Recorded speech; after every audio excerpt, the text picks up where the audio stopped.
एक अच्छा मैनेजर वही होता है जो अपनी टीम से टारगेट अचीव कराए या अपनी टीम से अच्छा उसकी पोटेंशियल के अनुसार काम ले पाए, वही एक अच्छा मैनेजर है। लेकिन ये तो हो गई एक लाइन। एक अच्छा मैनेजर कैसे बनेंगे? अपनी टीम से वो जो उसकी कैपेबिलिटी है उतना काम कैसे ले पाएंगे, अपनी टीम का जो परफॉर्मेंस है उसको कैसे बढ़ा पाएंगे, अपने टीम की जो क्षमता है उसको कैसे इंक्रीज करेंगे। ये एक कठिन चुनौती होती है किसी भी सेल्स मैनेजर के लिए। तो सेल्स मैनेजर, और ये वैसे ये वीडियो कोई भी मैनेजर देख रहा है सबके लिए यही टेक्निक है, तो यहां पर मैं सेल्स से रिलेटेड बना रहा हूं। तो सेल्स मैनेजर के लिए ये बहुत ही कठिन काम है और यही उसका मेन इंपॉर्टेंट काम है। एक मैनेजर अगर इंडिविजुअल रूप से बहुत अच्छी परफॉर्मेंस करता है, बहुत अच्छी सेल निकाल के देता है, मार्केट में वो जाता है तो अकेले सेल निकाल के देता है, डिस्ट्रीब्यूटर बना लेता है और एक टीम को मैनेज कर लेता है, यहां से उसकी क्रेडिबिलिटी नहीं नापी जाती, यहां से उसकी क्षमता नहीं नापी जाती। मैनेजमेंट ने जो उसको टीम दी है वो कैसा परफॉर्म कर रही है, उससे एक मैनेजर की क्षमता आंकी जाती है, एक मैनेजर का परफॉर्मेंस आंका जाता है, कभी भी कहीं भी आप देख लीजिएगा।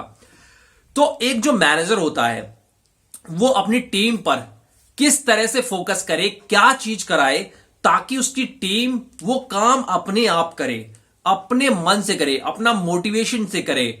तो इसके लिए ये वीडियो देखना बहुत ही जरूरी है। चलिए दोस्तों वीडियो को स्टार्ट करते हैं। अगर आपने मेरे चैनल को सब्सक्राइब नहीं कर रखा तो सब्सक्राइब कर लीजिए, यहां पर इसी तरह की आपको क्वालिटी एजुकेशन वाली वीडियो मिलती है। एक मैनेजर है और एक उसकी टीम है। अगर मैनेजर अच्छा परफॉर्म करता है तो टीम अच्छा अगर परफॉर्म नहीं करती तो वो मैनेजर बेकार माना जाता है। मैनेजर को क्या करना है? मैनेजर उसे इसलिए बनाया गया है क्योंकि वो खुद तो अच्छा है ही, लेकिन वो जो उसे टीम दी जाएगी उसको भी वो अच्छा बना देगा। इस वजह से एक मैनेजर की अपॉइंटमेंट की जाती है, वरना सभी से इंडिविजुअल काम कराना हो तो सभी को मैनेजर का पोस्ट देके और अलग अलग उसको कोई टीम नहीं देनी, अलग अलग एरिया देके उससे काम कराया जा सकता है। लेकिन मैनेजर इसीलिए चुना जाता है कि एक आदमी अच्छा बहुत काम कर रहा है और उसे काफी अच्छी नॉलेज है, काफी अच्छा एक्सपीरियंस है, तो वो ये नॉलेज अपने नीचे वाले लोगों को, टीम को डिस्ट्रीब्यूट करेगा और उनको भी अपने लेवल का बनाएगा। इसलिए एक मैनेजर की नियुक्ति होती है।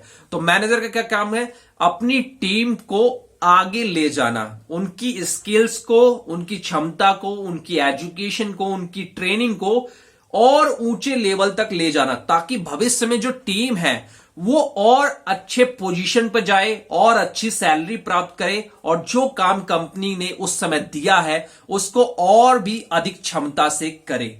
इसके लिए टीम को ट्रेन करना पड़ता है। अब आपकी टीम में मान लीजिए कोई सेल्स रिप्रेजेंटेटिव है और आपको टीम मिली हुई है एज ए सेल्स ऑफिसर या एएसएम, तो आपका क्या रोल होता है? मान लीजिए आपके पास वहां पर सेल्स ऑफिसर भी है नीचे और उसके बाद एसआर की टीम है। 10 एसआर है, दो सेल्स ऑफिसर है और एक आप है। एक सेल्स ऑफिसर 5 लोगों की टीम को मैनेज करता है। आपका क्या काम होगा? आपका काम है कि जो सेल्स ऑफिसर है उसको मैनेजर लेवल की ट्रेनिंग देना और जो एसआर है उसको सेल्स ऑफिसर लेवल की ट्रेनिंग देना। अगर उसे सेल्स ऑफिसर लेवल की ट्रेनिंग देंगे एक एसआर को, तो वो काम एक सेल्स ऑफिसर वाला निकालेगा। और हमेशा जो जिस पोजीशन पे होता है उससे ऊपर वाली पोजीशन को बहुत अच्छे तरीके से सीखने की कोशिश करता है। उसका क्या काम है, किस तरह से काम करता है, बहुत इंटरेस्ट होता है। तो एसआर अपना एसआर वाला वर्क कर रहा है, लेकिन वो एसओ वाला वर्क भी करेगा, उसके बराबर पहुंचने के लिए कंपटीशन करेगा। तो ये एक मैनेजर की क्वालिटी होती है। मैनेजर की क्वालिटी ये नहीं है कि कोई एसआर है तो उससे एसआर का काम लेना, कोई सेल्स ऑफिसर है तो उससे सेल्स ऑफिसर का काम लेना। इस तरीके से तो मैनेजर कुछ भी वैल्यू ऐड नहीं कर रहा अपनी टीम में। एक मैनेजर है, आराम से बैठा है, उसने सेल्स ऑफिसर से कह दिया कि टीम तुम्हें संभालनी है, इनका टारगेट तुझे पूरा करवाना है, मार्केट से भाग जाएंगे तो तेरी जिम्मेदारी होगी। इसके बाद वो सोचता है मेरा काम खत्म, मुझे इंडिविजुअल सेल देनी है, मतलब एएसएम को इंडिविजुअल सेल देनी है। 2-4 कॉल करी, थोड़ी सी मार्केट में मेहनत करी, इंडिविजुअल सेल भी दे दी। वहां पर वो एएसएम अपने आप को अच्छा मानता है तो वो एकदम सबसे बुरा है और बड़ी कंपनी में और अच्छी कंपनियों में वो मैनेजर नहीं चलते। मैनेजर का काम होता है जो उसको टीम दी गई है, जितनी उसकी क्षमता है, जितनी उसकी पोजीशन है, उससे ज्यादा वो सीखे, उससे ज्यादा वो क्षमतावान बने, तभी एक टीम बहुत अच्छा परफॉर्म करेगी।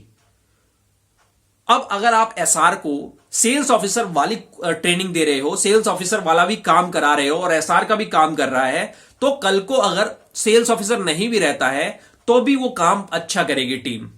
या सेल्स ऑफिसर किसी और दूसरे मार्केट में इंडिविजुअल काम करता है और वो लोग भी इंडिविजुअल काम करते हैं, तो उनकी जो क्षमता है वो फुल पोटेंशियल से काम करेंगे और आपका टारगेट पूरा होगा, एक उद्देश्य पूरा होगा टीम मैनेजमेंट का। और कल को यही एसआर, यही सेल्स ऑफिसर अपनी लाइफ में बहुत जल्दी मैनेजर बनेंगे। तो एक मैनेजर का काम होता है कि उनको जो टीम मिली हुई है, जो चीजें मिली हुई हैं, उनको डेवलप करना, उनका देख रेख करना, उनकी केयर करना, उनकी ट्रेनिंग कराना और उनके अंदर इतनी काबिलियत भरना कि आगे वाली जो पोजीशन है उसको बहुत जल्दी अचीव कर जाए। जब उनको वो आगे वाली पोजीशन का काम आता रहेगा तो वो अपने काम को और भी अप टू डेट पूरे लगन से करेंगे। तो ये एक मैनेजर का काम होता है। अब यहीं पर टेक्निकल भाषा में समझा जाए तो एक मैनेजर का ये काम हो गया कि अपनी टीम की परफॉर्मेंस को कैसे बढ़ाया जाए, अपनी टीम से ज्यादा काम कैसे लिया जाए। अगर आपके पास एसआर है, और एसआर का क्या काम होता है, मार्केट में जाना और डेली 50-60 कॉल करना, इसके बाद उसमें से ज्यादा प्रोडक्टिव कॉल करना। अगर आप उससे वही चीज कराते हैं तो वो उतनी क्षमता से नहीं कर पाएगा, क्योंकि उसको भी सेल्स ऑफिसर बनना है। तो अगर उसे उस काम के साथ साथ सेल्स ऑफिसर वाला काम भी सिखाएंगे, सेल्स ऑफिसर की जिम्मेदारियां, सेल्स ऑफिसर किस तरह से कॉल करता है, किस तरह से की अकाउंट्स को हैंडलिंग करता है, होलसेलर को हैंडलिंग करता है, ये उसे मार्केट में ट्रेनिंग देंगे, काम करवाएंगे, तो वो एसआर वाला काम भी इंटरेस्ट से करेगा और सेल्स ऑफिसर वाला काम भी इंटरेस्ट से करेगा।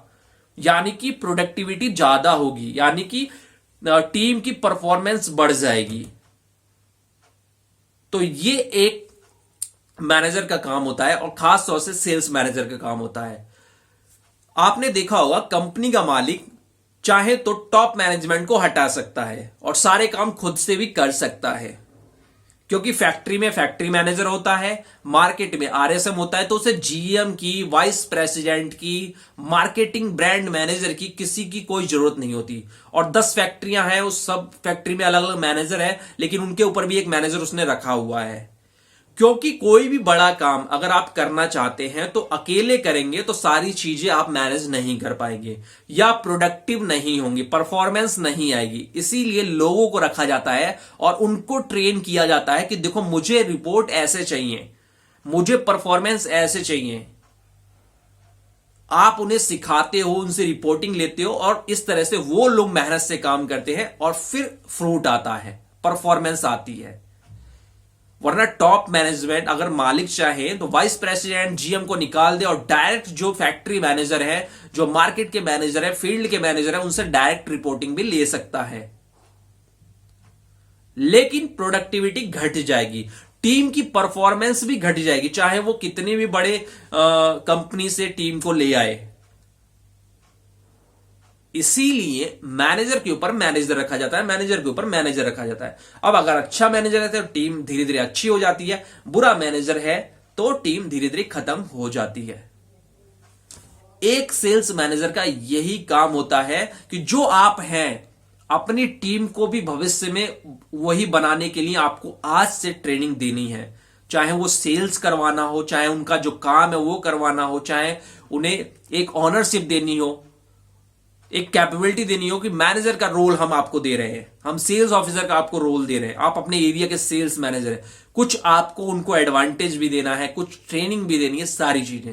तो इस तरह से एक टीम की परफॉर्मेंस जाके बढ़ जाती है। यही रियल एमबीए में भी पढ़ाया जाता है और एमबीए का भी कॉन्सेप्ट यही है। तो इस तरीके से काम किया जाता है।